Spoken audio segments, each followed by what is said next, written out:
Sa iba pang balita, humingi ng paumanhin si MMDA Chairman Francis Tolentino kaugnay ng malaswang pagtatanghal ng grupong Playgirls sa isang pagtitipon ng Partido Liberal sa Laguna. Hindi po niya nabanggit kung sino ang nagdala sa grupo pero humingi siya ng tawa dahil hindi niya raw napigilan ang kontrobersyal na pagtatanghal. At nakatutok si Susan Enrique.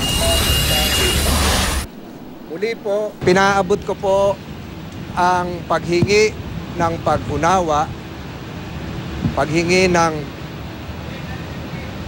kapatawaran doon sa ating mga nasaktang grupo ng kababaihan dahil doon sa sitwasyon na nangyari sa Santa Cruz, Laguna. Naging kamalian ko at tinatanggap ko ang hindi pagpigil doon sa naging performance ng mga mananayaw dahil ako ang pinakamataas na opisyal ng pamahalaan sa naturang lugar. Ang tinutukoy ni MMDA Chairman Francis Tolentino ay ang pagtatanghal ng grupong Playgirls kasunod ng pagtitipon ng Partido Liberal sa Laguna noong Huwebes. Ang sabi noon ng MC, regalo raw ito ni Tolentino para sa nag-birthday na si Laguna 4th District Representative Benji Agaraw. Bukod sa paggiling sa entablado, nakipagsayaw din ng Playgirls sa tatlo sa mga bagong nanumpang lokal na opisyal ng LP.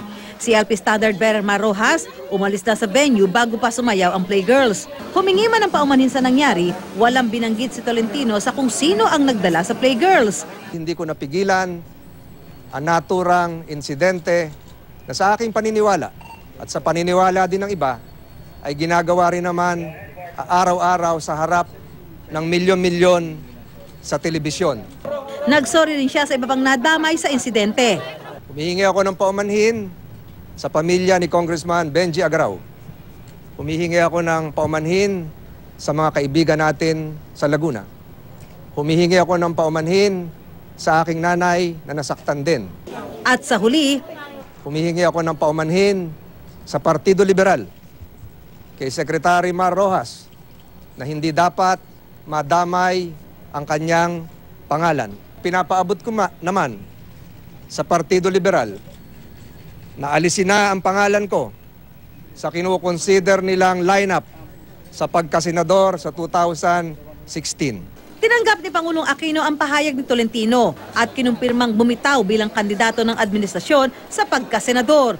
Naniniwala raw ang Pangulo na gagamitin ni Tolentino ang pagkakataong ito para mapag-isipang mabuti kung paano siya mas makapagdudulot ng positibong pagbabago sa hinaharap. Kanina, naghaya ng reklamo sa Ombudsman ang ilang grupo laban kay Tolentino. Reklamong paglabag sa Code of Conduct and Ethical Standards for Public Officials and Employees at paglabag sa Magna Carta of Women. Hindi ko makita na kung ang taong ganito ang ginagawa ay pagtitiwalaan mo pa ng boto mo at dadali mo pa sa Senado. Nagpaalam na rin kanina si Tolentino sa MMDA na mahigit 5 taon niyang pinaglingkuran. Inimpake na ang kanyang mga gamit at nagpasalamat sa kanyang mga tauhan mula sa mga traffic constable hanggang sa mga street sweeper. Binasa rin niya ang kanyang resignation letter na ipapasa niya mamaya kay Pangulong Aquino. Hindi man sasama sa senatorial slate ng administrasyon si Tolentino, desidido namang ituloy ang kandidatura sa eleksyon 2016. Dumating na po ang panahon na ako ay umalis na para lumahok sa isang mas mataas na antas ng paglilingkod sa bayan ngayon 2016. Susan Enriquez, Nakatutok, 24 Oras.